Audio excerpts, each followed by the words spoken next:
தேசிய மக்கள் சக்தி அரசாங்கமும் தங்களுடைய தேர்தல் பரப்புற காலத்தில் முழுமையாக போட்டது எழுச்சி பாடல் தான்.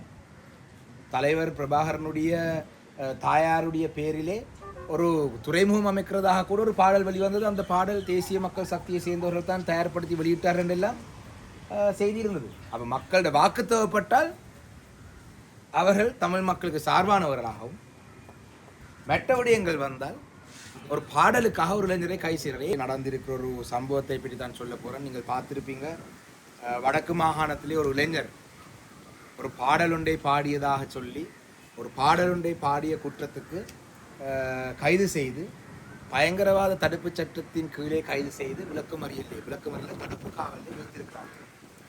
இது மிகவும் ஒரு வேடிக்கையான விடயம் என்னென்று சொன்னால், தேசிய மக்கள் சக்தி அரசாங்கத்தை பொறுத்தளவிலே குறிப்பாக அன்றகுமார திசாநாயக உட்பட தற்பொழுது அமைச்சராக இருக்கிறவர்கள் பலர், அதாவது தற்பொழுது கோமாளிகள் அமைச்சராக இருக்கிறாங்க. அந்த கோமாளிகளில் உண்மையிலே சில செயல்பாட்டிலே உள்ள அமைச்சர்கள் இருக்கிறார்கள். அந்த அமைச்சர்கள் பயங்கரவாத தடுப்பு சட்டத்தை முழுமையாக ரத்து செய்ய வேண்டும் என்று எங்களுடன் வீதியாக வந்து கையெழுத்து சேகரித்தவர்கள். நான் நினைக்கிறேன் சந்திவெளியிலேயே நாங்கள் ஒரு கையெழுத்து சேகரிக்கிற நிகழ்வு செய்தனாங்க, பயங்கரவாத தடுப்பு சட்டத்தை ரத்து செய்ய சொல்லி. இன்றைக்கு அதோட தாற்பயம் உங்களுக்கு விளங்கும். ஒரு பாடல், அந்த பாடலிலே ஒரு பாடலுக்கு பயப்படுறார்கள் என்று சொன்னால் இது ஒரு வேடிக்கையான ஒரு விடயம். கடந்த காலத்திலே சொன்னாங்க புலி கொடி இருக்கக்கூடாது, புலிகளோட சம்பந்தப்பட்ட சீருடைகள் இருக்கக்கூடாது. இதிலே அப்படி எதுவுமே இந்த பாடலில் அப்படி புலிகளோட விடுதலை புலியோட சம்பந்தப்பட்ட எதுவுமே இல்லை. அவரோட எழுச்சி பாடல், அவர் ஒரு பாடல் ஒன்றை படித்திருக்கிறார். அதுக்காக பயங்கரவாத தடுப்பு சட்டத்திலே அவரை கைது செய்து இன்று தடுப்பு காவலில் வைத்திருக்கிறார். இது மிக மோசமான ஒரு விடயம். இதை வன்மையாக நாங்கள் கண்டிக்கின்றோம். இதனால தான் இந்த பயங்கரவாத தடுப்பு சட்டத்துக்கு எதிராக நாங்கள் குரல் கொடுக்கிறோம். பல இடங்களிலே பயங்கரவாத தடுப்பு சட்டத்துக்கு எதிராக ஒரு போராட்டத்தில் ஈடுபடுவோம் என்று சொன்னால் பலர் வந்து இணைந்து கொள்வது குறைவு. இது என்ன ஒரு சட்டம் என்று. இந்த சட்டம் உங்கள் மீதும் பாயலாம். கடந்த காலத்தில் சாதாரணமாக ஒரு மாவீர தினம் அண்டோ இல்லாட்டி ஒரு முள்ளிவாய்க்கால் நினைவந்தண்டே ஒரு பாடல் ஒன்றை போட்டால் கூட, எழுச்சி பாடல், அதாவது இது வந்து விடுதலை புலியோட சம்பந்தப்படாத எழுச்சி பாடல் போட்டதால் கூட கைது செய்யக்கூடிய ஒரு சூழல் வரலாம். ஆனால் இதில் வேடிக்கையான விஷயம் என்னென்னு சொன்னால், தேசிய மக்கள் சக்தி அரசாங்கமும் தங்களுடைய தேர்தல் பரப்புற காலத்தில் முழுமையாக போட்டது எழுச்சி பாடல் தான்.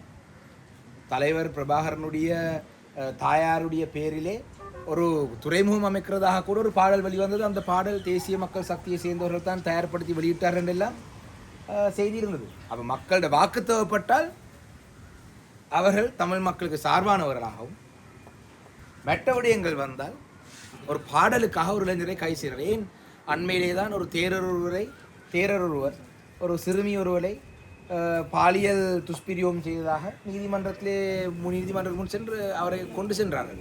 அவருக்கு உடனடியாக பிணை வழங்கப்பட்டது. ஏன் அம்பிட்டிய சுமன்ரத்ன தேரர் மட்டக்களப்பு மாவட்டத்தில் இருக்கிற தேரர் இலங்கையிலே வாழ்கிற ஒவ்வொரு தமிழனையும் நான் வெட்டி கொலை செய்வேன், குத்துவன் வெட்டுவன் எல்லாம் சொன்னார்.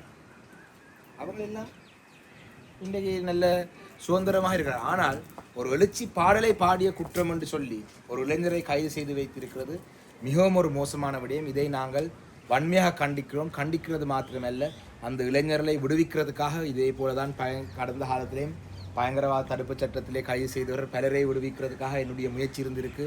என்னுடைய திகிரிவட்டையிலே இருந்து 23ஆம் ஆண்டு மாவீரர் தினம் அன்று கைது செய்தேன். இந்த மண்ணை இந்த பிரதேசத்தை சேர்ந்தவரும் தான். அவரும் அவருடைய அப்பாவையும் 2 பேரையும் இருக்கிறாரா எங்கள் ஆளக்கான இல்லை அந்த இருக்கிறார். அவங்கள சிறையிலே போய் பார்த்து அவருக்கு ஏ-லெவல் எக்ஸாம் அன்றைக்கு நான் நினைக்கிறேன். அந்த வாரம் ஏ-லெவல் எக்ஸாம் இருந்தது. ஜனாதிபதியுடன் கயச்சி இவர் ஏ-லெவல் எக்ஸாம் எழுதவனும் ஏ-லெவல் எக்ஸாம் எழுதாமல் விட்டால் நாங்கள் அதில் ஜனாதிபதி செயலத்துக்கு முன்னுக்கு நான் பாரிய ஆர்ப்பாட்டு இது அறகலையை எல்லாம் வந்த பிறகு ஜனாதிபதி செயலத்துக்கு முன்பு இருந்து நான் என்னை அகற்ற மாட்டீங்களேன்னு சொல்லி அச்சுறுத்தி தான் உடனடியாக இவருடைய கடிதத்தை நான் ஜனாதிபதிக்கு சொல்லி ஜனாதிபதியை சட்டமாதிபருக்கு அனுப்பி, ஆனால் வழக்கு தேதி வந்தாலும் மட்டக்களப்பு போலீஸாருக்கு கொழும்பில் இருந்து அந்த கடிதம் வரல. பிறகு நான் அந்த கடிதத்தை கையோடு அங்கிருந்து கொண்டு போலீஸில் கொடுத்து தான் நீதிமன்றத்தில் வந்து போலீஸார் வந்து சொன்னார்கள், இல்லை இவரை நாங்கள் விடுவிக்கலாம். இப்படி நாங்கள் எப்பொழுதும் எங்களுடைய தமிழ் இளைஞர்களை பாதுகாக்க வேண்டும், அவங்களுடைய நலனுக்காக நாங்கள் எப்பொழுதும் உழைப்போம். நான் நினைக்கிறேன் புதுசாக நான் இந்த கிராமத்திலே நான் இப்போ கதைக்க கூட தான் எனக்கு இந்த சம்பவம் ஞாபகம் வந்தது.